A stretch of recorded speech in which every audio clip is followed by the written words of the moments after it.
How much should I be investing for my future self? Yeah, this is one.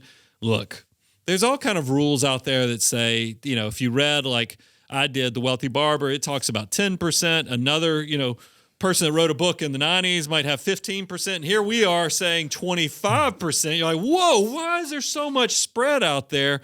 We understand that timing matters. And we know in America right now, the typical person doesn't start saving and investing until they're in their 30s. And we also give a lot of grace in our rules when we talk about savings. If you make less than $200,000 of income, you get to count your employer contribution as well. So when it comes to saving 25%, that's our goal. We want you saving and investing. What this includes contributions to your employer-sponsored plan, your 401ks, your 403bs, your 457s, your simple IRAs.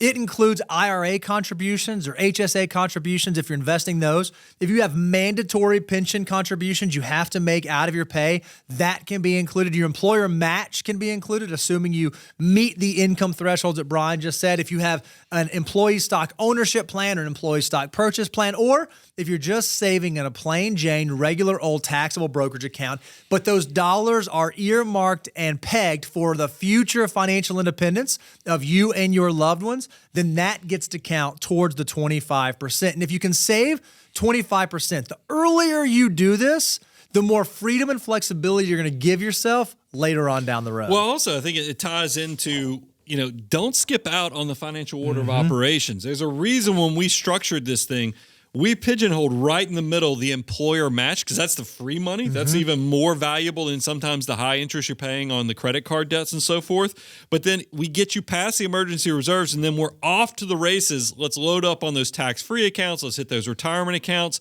Don't skip. Just because we say 25% retirement, there's also nuances of when, and that make sure you don't skip out on the financial order of operations. Okay, Brian, I hear you. I need to be saving 25%, but when is the right time? What if the market is going to go, what if the market's going to go down? What if we're at all-time highs? Or what if the market has been kind of scary and I just don't know if we're at the bottom? When is the right time to be investing? Look, this is one, I love this rule because it serves you when things are rocking and rolling. It serves you when things are scary and you're like, there's no way I'm putting any money out there right now. Here's what will save you. ABB, baby. Always be buying. And I think if you can have this mindset, it will truly turn you into a financial mutant because it will protect you from letting the emotions of, hey, the market's overvalued. Hey, the market's kind of scary right now because it just lost 25%.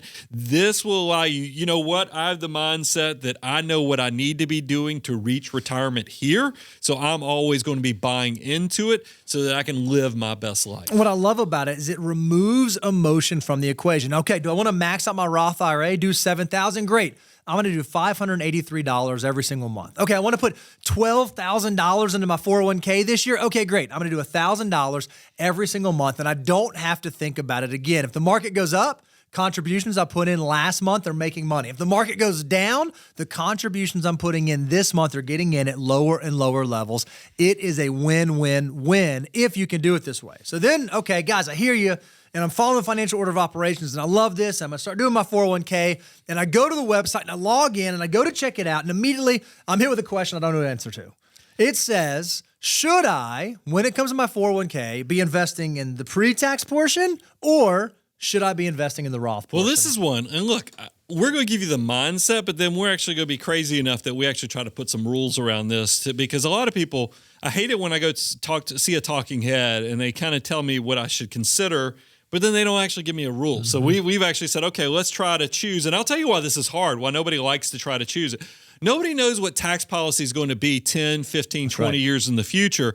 But the goal is look, while you're young and the government offers you Roth, which are tax-free, meaning that's really the key thing is tax-free growth is massive.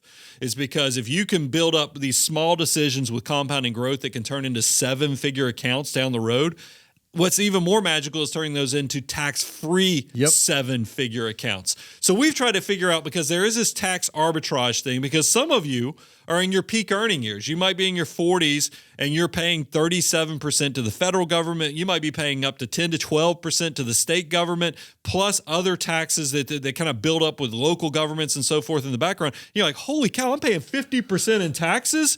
Well, I think I probably need to take the tax deduction now. And that's why we've come up with this rule that this depends on how much income you have coming in and what your tax rate on your marginal tax rates, and Bo will explain what that means.